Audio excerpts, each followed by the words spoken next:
तर आता एक महत्त्वाची बातमी समोर येते। कुणाल कमरा आता विधान भवन परिसरात दाखल झालेत। त्याचबरोबर प्रसाद लाड ही विधान भवनात पोहोचले।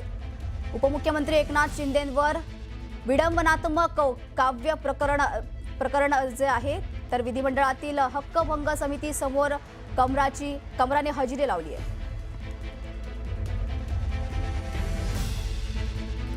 याबद्दल अधिकची माहिती देण्यासाठी आपले प्रतिनिधी प्रणाली कापसे आपल्यासोबत जोडले गेलेले आहेत। तर प्रणाली, काय सांगाल, एकनाथ शिंदेंवर विडंबनात्मक काव्य केल्यानंतर आता कमरा जे आहे ते विधान भवन मध्ये परिसरात दाखल झालेत। आज विशेष हक्कभंग समिती पुढे कुणाल कामरा याची पुन्हा एकदा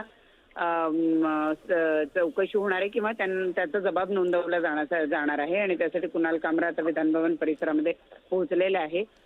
खरं तर यासाठी सुषमा अंधारे सुद्धा येणं अपेक्षित होतं, परंतु त्यांची प्रकृती ठीक नसल्यामुळे सुषमा अंधारे आज या चौकशीसाठी उपस्थित झालेल्या नाहीयेत। आमदार प्रसाद लाड हे पोहोचलेले आहेत आणि थोड्या वेळातच आता ही सुनावणी सुरू होईल। पुन्हा एकदा कुणाल कामरा त्याचं विशेष काळ्या रंगाचं ते टी शर्ट तो घालून आलेला आहे, ज्याच्यावर त्यांनी लिहिलेलं आहे की सब मुझे समझ नहीं पाते, असं त्याच्यावर त्यांनी लिहिलेलं आहे। जे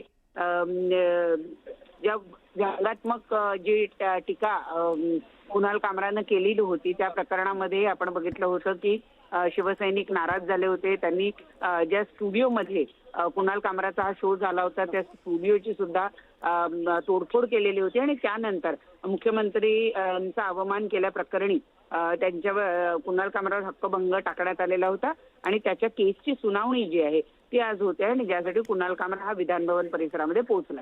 निश्चितच धन्यवाद प्रणाली दिलेल्या सविस्तर बातमीसाठी। तर आपण पाहू शकता कुणाल कामरा आता विधान भवन परिसरात दाखल झालेले आहेत। त्यांनी काही दिवसापूर्वी उपमुख्यमंत्री शिंदेंवर विडंबनात्मक काव्य केलं होतं आणि त्याच प्रकरणी आज ते विधान भवन परिसरात दाखल झाले।